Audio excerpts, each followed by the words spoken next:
Answer.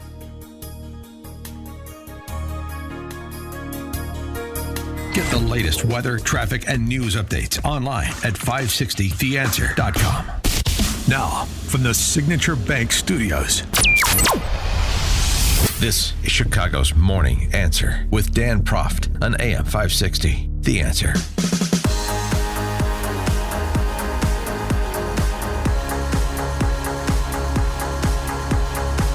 All she had to do was say no. Good morning. Amy Jacobson here and Jeannie Ives. We're in for Dan Proft. Be sure to listen to us Monday through Friday from 11 a.m. to noon for The Real Story. And we're going to have an exclusive this morning at 11:35 that you're not going to want to miss.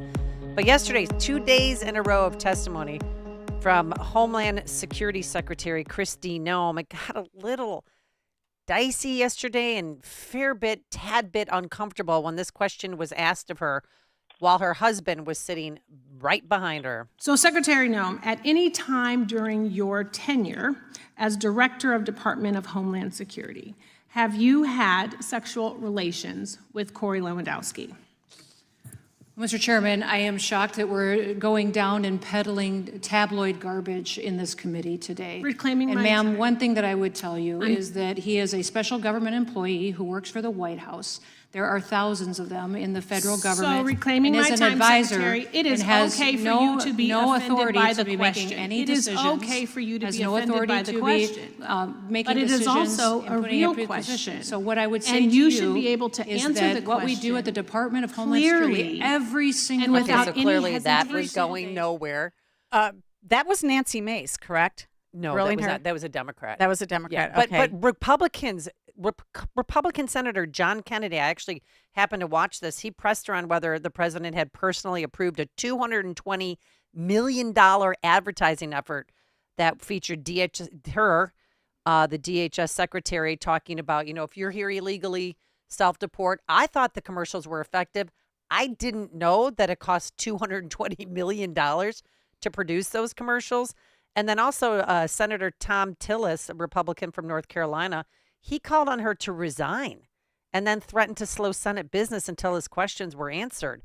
So we're learning this morning from Punchbowl News and from Mediaite that President Trump has privately asked Republican lawmakers on Capitol Hill whether or not he should fire Homeland Security Secretary Kristi Noem after these bruising 2 days of congressional hearings. With more on that and much more, let's welcome back to the program our very good friend, Ed Morrissey, editor of hotair.com. Good morning, Ed. How are you? Good morning. Great to be with you. So would it be a sign of weakness if President Trump got rid of a cabinet member? I guess these days it is. Joe Biden refused to do it for the same reason. Trump doesn't want to do it. I suspect that part of the reason why he might be reluctant is just because he doesn't want to pick a fight with the Senate over confirmation of a replacement. I think with Noem, though, you could probably get a little bit of a reset, especially if you put somebody like Tom Homan. If he nominated Tom Homan, which would seem to me to be the logical replacement if you were going to replace Noem, because he basically replaced Noem in dealing with the situation in Minnesota and did a good job. Was demonstrably improved that situation and has some, traction among Democrats who've worked with him in the past. So I think Noem is sort of in that same situation that Pam Bondi's in, where she's made missteps, but she's also done some pretty good work. And I think Trump is loath to toss people to the wolves just to escape some criticism. But that really is part of the job of a cabinet secretary, is you are expendable. And when there is a need for a political reset, and this is a lesson that Joe Biden or whoever was running the White House during Joe Biden's regency never learned, which is that you can actually get a reset by changing a cabinet secretary. They should have gotten rid of Alejandro Mayorkas in the first year, for instance, and they never did. It would have made, at least it would have given them some breathing room. And I think that Trump understood that in Minnesota, and that's the reason why he sent Tom Homan there and basically put him above Noem in that situation, was to get that sort of a reset.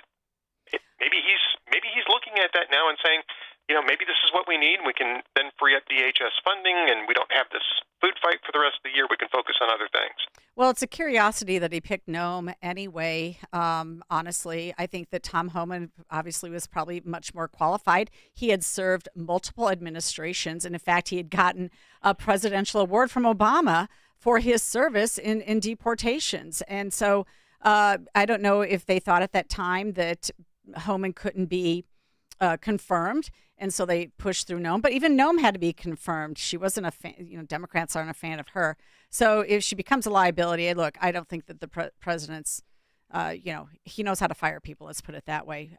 However, it would be a kind of a distraction from his bigger mission right now, which is taking out the Iranian regime and putting that to rest.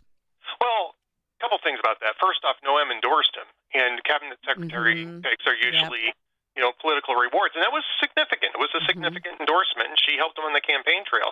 Tom Homan wasn't at that level at that time. He was somebody who was known, but not with that type of, political heft. He is now, and might make a good replacement at this point in time. You mentioned that Trump knows how to fire people. He was actually much more inclined to do that in the first term than he's been so far in the second. I don't think he's fired anybody so far in this term, and maybe he needs to brush off that line from The Apprentice here before the end of this year, when he knows he still has a Republican majority in the Senate. That's another thing, is if you're going to make those types of changes, you probably need to do it this year. All right. So besides Kristi Noem testifying in one hearing, at another hearing down the hall, you had Governor Walz and A.G. Ellison. They were answering questions about Minnesota fraud cases. And here's a wonderful exchange with Tampon Tim. How much money was spent on autism in Minnesota in 2017, Governor? I don't have those numbers in front of me, Congresswoman. Did you prepare for this hearing today? Did you do any preparation I take for this Congress hearing today? seriously. And you've seen the numbers about autism fraud in Minnesota. So we're going to do some Minnesota math with you today, okay? Are you ready? How much money was spent on 2017 for autism in Minnesota? How much? I don't know. I wasn't the governor. Okay. Did you not just say that you prepared for this hearing today? $1 million, okay? A quick Google search or using your AI could tell you $1 million was spent. How much money was spent on autism in Minnesota in 2024? I don't have the number in front of me. As Were you governor in 2024? I was, but I'm not the head so of your HHS. excuse before that you didn't know what 2017 autism numbers were because you were not governor, and today you can't answer the numbers about 2024 as governor, and you still said you prepared for this hearing today. It's unbelievable. $343 million was spent in 2024. What percent increase is that from $1 million to $343 million? Basically, what percentage she just increase is asked that? him, and then she asked him how many children live in the state of Minnesota. He has no idea. Then she's like, do you know how many people live in the state of Minnesota? He said 5.7 million. But the bottom line is, they brought up this Somalia fraudster who was exposed by Nick Shirley, and he pled guilty to stealing $6 million in autism funds. His name's Yusuf. He's just 22 years old. He sent $200,000 of that to Kenya. He bought a semi-truck. He gave kickbacks to family members who participated in this scheme. Kids in his family, he paid money to pretend and to fill out forms saying they were autistic, and they never served one autistic child. He even said that he'd never met an autistic child. He's never met an autistic child? That's Ever? what he said. Yeah, you said the 22-year-old who was in charge of this, Star Autism Center in St. Cloud and other places. That seems like maybe a disqualification. I mean, maybe he's doing it wrong. But the whole thing is fraud. It's obvious fraud. And this gets back to the Quality Leering Center and all the rest of this nonsense that Nick Shirley was able to dig up simply by pointing a camera at places. I mean, it wasn't like it was difficult to spot. Nobody was paying attention in Minnesota because the fraud was benefiting everyone. It was benefiting the DFL, the Democrats in Minnesota. They're called DFL. It was benefiting, Ilhan Omar and Betsy McCollum and all the other radical left Democrats that are elected in the Twin Cities metro area. And it was basically a way to launder money to everybody using federal funds. And, I don't know that Tim Walz is going to be ever criminally prosecuted for this, but, the congressional hearing yesterday was part of a lovely American tradition that we like to call the public beating. And at least we got that much on Tim Walz, and that's what this was. It was a public beating. And Keith Ellison's smarter than Tim Walz, so he'll avoid probably almost all of these consequences. Maybe not the political ones, but criminal and civil liabilities.